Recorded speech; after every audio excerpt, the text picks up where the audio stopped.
बिस्मिल्लाहिर्रहमानिर्रहीम। Welcome to nursing lecture with Imtiaz. Dear viewer, आज के सेशन के अंदर हम बात करेंगे इलेक्ट्रोलाइट पे और स्पेशली पोटाशियम के ऊपर।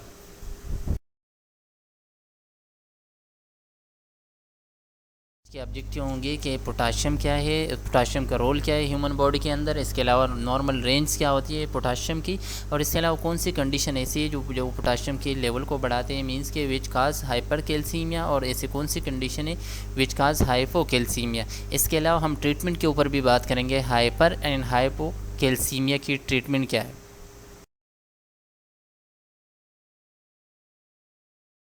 का रोल क्या है ह्यूमन बॉडी के अंदर। पोटाशियम हमें पता है कि केमिकल एलिमेंट है जिसका सिंबल के है, क्योंकि न्यू लॉथिन केलियम से लिया गया है और इसका एटॉमिक नंबर 19 है, अगर हमें इसकी जनरल प्रॉपर्टीज़ याद रखनी हो।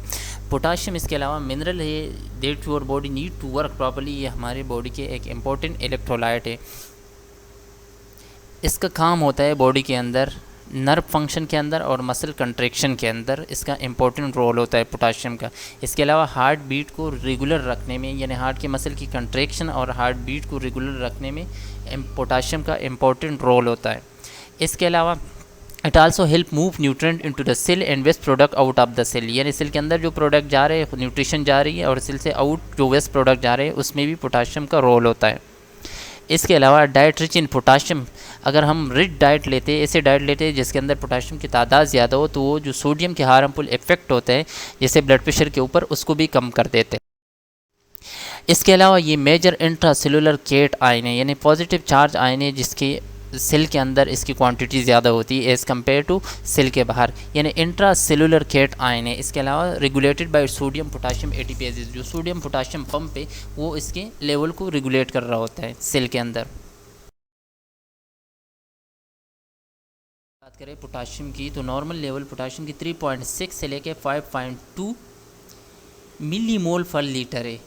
इसके अलावा अगर पोटाशियम की लेवल 2.5 मिलीमोल पर लीटर हो तो उसको हम लो काउंट करते हैं, और 5.3 या 5.2 से इसके लेवल इंक्रीज़ हो जाए तो उसको हम कहते हैं कि हाइपर कैल्सीमिया, हाइपर कैलीमिया। अगर 3.6 से कम हो तो हम उसको कहते हैं hypokalemia. Common sources of abnormal potassium input diet, अगर हम स्टारवेशन अपन lead to hypocalcemia, hypokalemia means कि अगर हम प्रोलॉन्ग टाइम के लिए कुछ नहीं खाते, डाइट नहीं लेते, तो वो लीड टू हाइपोकैलीमिया। इसके अलावा IV fluid, remember the first step in the hyperkalaemic patient is to remove potassium from IV fluid. अगर कोई पेशेंट हमारे पास है और वो हाइपर कैलेमिक है, पोटाशियम लेवल इंक्रीज़ है, तो हम उसको ऐसे फ्लूइड लगाएंगे जिसके अंदर पोटाशियम ना हो। Salt substitute are largely KCl, for example अगर किसी चीज़ के अंदर साल्ट वाली सब्सटीट्यूट है, उसके अंदर जो कंटेंट है उसके अंदर साल्ट है, तो उसके अंदर भी पोटाशियम के लेवल प्रेजेंट होता है। Hemolysis and tissue trauma, cell के अंदर अगर सेल की डेथ हो जाती है या टिश्यू ट्रॉमा हो जाता है तो उसके अंदर भी वेस्ट प्रोडक्ट, जो वेस्ट तादाद में ज़्यादा क्वांटिटी में पोटाशियम सेल से बाहर आते हैं और एक्स्ट्रा सेलुलर फ्लूइड के अंदर हमें पोटाशियम के लेवल इंक्रीज़ मिलता है।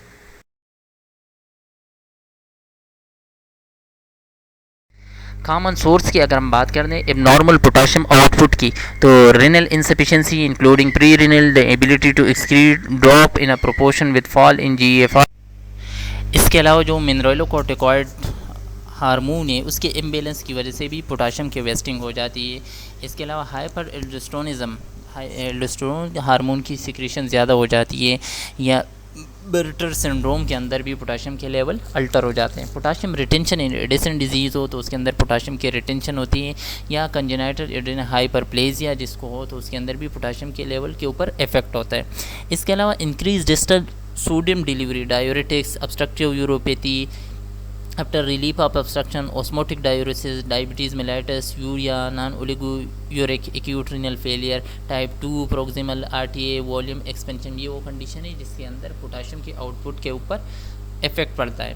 Chronic hypomagnesaemia causes potassium wasting, अगर पोटाशियम किसी मरीज़ को क्रोनिकली उसके मैग्नीशियम का लेवल इंक्रीज़ हो तो वो भी पोटाशियम वेस्टिंग के काज बन जाती हैं।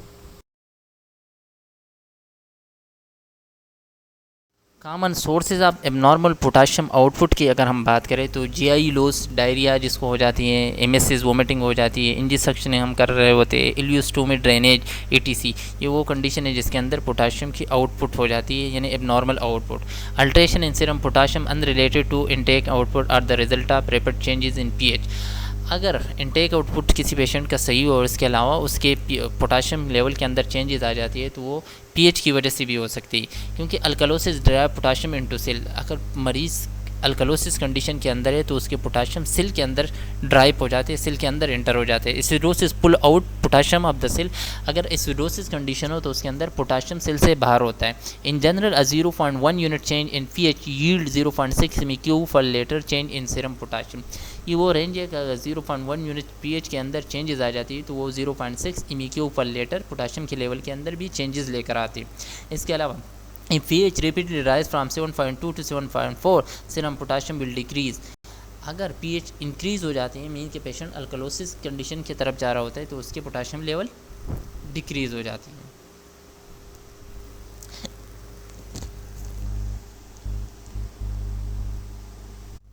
इसके अलावा हाइपरग्लाइसीमिया यानी शुगर के level increase of insulin derive potassium into cell, वो भी एक्स्ट्रा सेलुलर फ्लूइड से पोटाशियम को सेल के अंदर ले जाते हैं। हाइपरग्लाइसीमिया इंसुलिन की मौजूदगी में।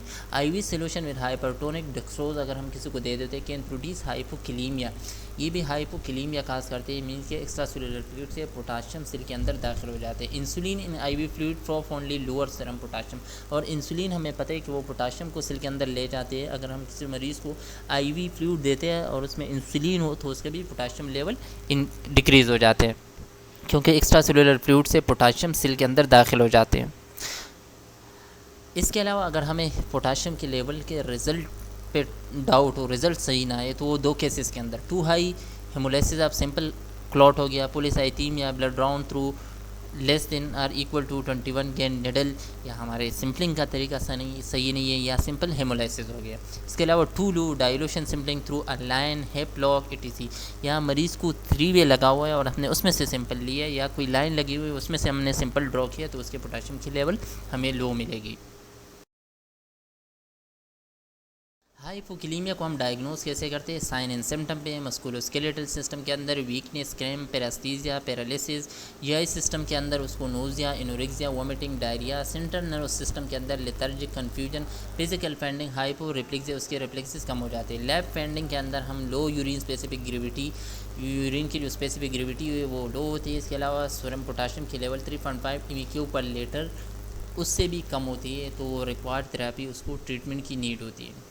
इसके अलावा ईसीजी के अंदर हमें चेंजेस आ जाती है कि अगर हम इस मरीज़ की ईसीजी करते हैं तो हमें प्लेट और इन्वर्टेड टी मिलती है, एसटी डिप्रेशन भी मिलती है लेकिन लेस कॉमनली। इसके अलावा क्यूटी इंटरवल लॉन्ग मिलता है, वाइड QRS और यूवीएस हमें नज़र आती है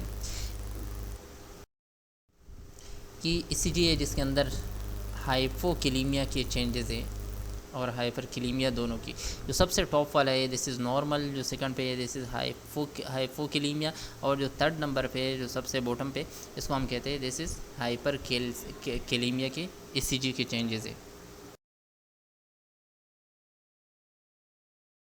ट्रीटमेंट की अगर हम बात करें तो treat as if there is an empty tank into which you cannot see when a patient is symptomatic or in digitalis rapid correction is needed। अगर पेशेंट हाइपोकिलीमिया के साथ हो और सिम्टोमेटिक हो तो हमने रैपिडली उसको ट्रीट करना है, या अगर वो डिजिटलिस जो ड्रग्स है उसके ऊपर हो तो हमें रैपिड करेक्शन की ज़रूरत होती है। पर oral potassium therapy safest and should be use whenever possible. पर ओरल हम भी पोटाशियम दे सकते हैं, इस सेफेस्ट मेथड दे अगर पॉसिबल हो। इसके अलावा हम उसको you can give 1 to 2 mics per kg, ये हम उस मरीज़ को दे सकते हैं। For oral every few hours checking serum potassium quarter hourly, हर 4 घंटे के बाद हम उसका पोटाशियम लेवल रिपीट करेंगे और 1 to 2 mics per kg हम उसको ओरली टेबलेट देंगे। एवरी 4 हॉर के बाद हम उसकी पोटाशियम लेवल रिपीट करेंगे। IV correction when patient is इनफ्योर और अदर रीज़न, अगर पेशेंट इनफ्योर है या दूसरी रीज़न है तो हम उसको, या इनफ्यूओ है या उसको कोई और रीज़न की वजह से हम उसको ओरली पोटाशियम नहीं दे सकते तो हम उसको IV देंगे। 40 MEQ पर litre is generally safe it usual IV fluid rate पे हम देते हैं। इसके अलावा 60 MEQ can be given when on cardiac monitor, अगर पेशेंट कार्डिक मोनीटर पे तो हम 60 MEQ पर लीटर देते हैं। इसके अलावा जो स्टैंडर्ड तरीका है जो आजकल इम्प्लीमेंट हो रहा है क्लिनिकल साइड पे, वो ये है कि 400 नॉर्मल सलाइन के अंदर 100 ml KCl डालते हैं और उसको 8 MEQ पर होर के हिसाब से चलाते हैं और एवरी 4 to 6 होर हम उसके potassium level repeat. Absolute upper limit for potassium administration rate 0.5 mics per kg for hour. This require frequent serum potassium level. अगर हमने मरीज़ को इस वाले डोज पे रखा है तो उसके लिए हमें फ्रीक्वेंटली पोटाशियम के लेवल चेक करना है। Never give potassium as bolus IV injection, कभी भी हम पोटाशियम को IV बोलस नहीं देंगे। When potassium level is still dangerously low despite already giving IV fluid with KCl at 60 MEQ, अगर इसके बावजूद भी उसके पोटाशियम लेवल लो है, it is probably better to give intermittent bolus doses no more than 0.5 MEQ KCl per kg per hour until the serum potassium is more than 3. Check serum potassium quarter hourly 1 to 2 hour when using this replacement approach. अगर हम ये वाली replacement करते हैं कि उसके potassium level infusion से ठीक करेक्ट नहीं हो रहा तो हम उसको बोलस डोजेस देते हैं 0.5 MEQ अब KCl पर kg पर होर हम उसको देते हैं अगर उसके पोटाशियम लेवल जब तक 3 तक नहीं पहुँचते, और हम हर 1 to 2 होर्स में उसका पोटाशियम लेवल रिपीट करेंगे। Backup on potassium replacement when potassium is 3 to 5। अगर हमने बोलसिस दे दिया और उसके पोटाशियम लेवल 3.5 तक आ गया तो उसके बाद हम उसको पोटाशियम इन्फ्यूजन। हाइपरकैलेमिया की अगर हम बात करें, जब पोटाशियम लेवल इंक्रीज़ हो जाए तो उसको हम डायग्नोज साइन एंड सिम्टम के ऊपर करते हैं कि उसको weakness, paralysis, physical finding, non specific है, lab serum potassium level more than 5.5 suspect acidosis. अगर उसकी पोटाशियम लेवल 5.5 से इंक्रीज़ हो जाए तो हम कहते हैं कि पेशेंट हाइपरकैलेमिया के साथ है। ECG के अंदर हमें क्या चेंजेस नज़र आते हैं? पीक टाल टी वेव हमें नज़र आते हैं, फिर interval length in heart block के अंदर भी वो हमें नज़र आ रहा होता है। इसके अलावा QRS QT लेंथ हो जाती है, QRS में भी ब्लाइंड इंटू 2 इन डायफेजिक कर्व। इसके अलावा फीवेव हमें वाइड और प्लेटन मिलते हैं। इसके अलावा एक्टोपिक रिदम मिलते हैं, वेंट्रिकुलर फिब्रिलेशन और एसिस्टोल भी हो सकते हैं इस मरीज़ को। ट्रीटमेंट की अगर हम बात करें हाइपरकैलेमिया के, स्टेबलाइज मायोकार्डियम, हम कैल्शियम क्लोराइड उसको देते हैं 0.2 से लेकर 0.3 cc पर kg after ml KCl solution very slow IV push हम देते हैं। इसके अलावा मेजर सीरम कैल्शियम आफ्टर ई डोज, अगर हम इस मरीज़ को ये वाला डोज देते हैं तो हम उसके कैल्शियम लेवल चेक करते हैं कि पेशेंट को हाइपरकैल्सीमिया ना हो, और स्पेशली हम चेक करते हैं serum ionize calcium level is prepared, हम स्पेशली ये चेक करते हैं। इसके अलावा ड्राई पोटाशियम इनटू सेल। इसके अलावा increase pH if acidosis is present, hyperventilation, don't give bicarbonate to patient when whose pH is. अगर बाइकार्बोनेट हमने देना है तो उसकी pH अगर पेशेंट की 7.4 से इंक्रीज है तो हम कभी भी उसमें मरीज़ को बाइकार्बोनेट नहीं देंगे। जो हाइपरकैलेमिया के जो आजकल क्लिनिकल साइड पे ट्रीटमेंट है वो ये है कि हम इस पेशेंट को के ऑक्जेलेट के नाम से पाउडर आते हैं वो हम पिलाते हैं और पेशेंट को डोफालिक सिरप पिलाते हैं। इसके अलावा डेक्सट्रोज प्लस इंसुलिन हम कॉकटेल इन्फ्यूजन के नाम से हम खुद बनाते हैं, उसके अंदर हम इंसुलिन डालते हैं क्योंकि इंसुलिन का काम होता है पोटाशियम को सेल के अंदर लेके जाना। इसके अलावा हम उस मरीज़ को डेक्सट्रोज देते हैं ताकि हमारे हम जो इंसुलिन दे रहे हैं पोटाशियम को सेल के अंदर लेके जाने के लिए उससे उसका शुगर लेवल ड्रॉप ना हो, तो हम उसको डेक्सट्रोज भी साथ में देते हैं। और इसके अलावा हम इस मरीज़ को मेम्ब्रेन स्टेबलाइजिंग एजेंट यानी कैल्शियम ग्लूकोनेट इंजेक्शन भी देते हैं। हम जो इन्फ्यूजन बनाते हैं उसमें 100 ml डेक्सट्रोज होता है, 10 यूनिट रेगुलर इंसुलिन होती है और इसके अलावा कैल्शियम ग्लूकोनेट हम उस इंजेक्शन के अंदर डालते हैं, उस इन्फ्यूजन के अंदर, और हम उसको चलाते हैं। इंसुलिन का रोल होता है पोटाशियम को, क्योंकि हम एक्स्ट्रा सेलुलर पोटाशियम को देखते हैं, अगर उसके लेवल इंक्रीज़ है तो हम कहते हैं कि हाइपरकैलेमिया है। तो पोटाशियम एक्स्ट्रा सेलुलर से सेल के अंदर लेके जाने का काम इंसुलिन का होता है। इसके अलावा इंसुलिन शुगर के लेवल को ड्रॉप करते हैं तो हम इसलिए डेक्सट्रोज देते हैं कॉकटेल इन्फ्यूजन के अंदर। और इसके अलावा जो कैल्शियम ग्लूकोनेट है वो मेम्ब्रेन स्टेबलाइजिंग एजेंट है जो हम उस मरीज़ को देते हैं कि इंसुलिन आसानी से पोटाशियम को सेल के अंदर लेके।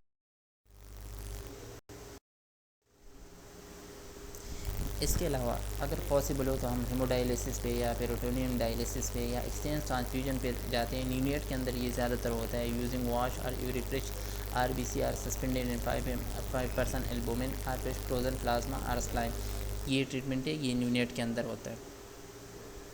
इसके अलावा continuous venous haemofiltration is a temporary treatment for patient with acute renal failure who are unable to tolerate hemodialysis and are unstable। अगर हम हाइपरकैलेमिया वाले पेशेंट के लिए डायलिसिस का जो ट्रीटमेंट है वो चॉइस कर लेते हैं कि हमने डायलिसिस के ज़रिए इसके पोटाशियम के लेवल को करेक्ट करना है, और डायलिसिस पेरिटोनियल इसके अलावा हेमोडायलिसिस पॉसिबल ना हो तो हम क्या करते हैं कि हम CWH वाली थेरेपी पे जाते हैं, जो मरीज़ हेमोडायलिसिस के लिए सूटेबल ना हो या हेमोडायलिसिस टॉलरेट नहीं कर पा।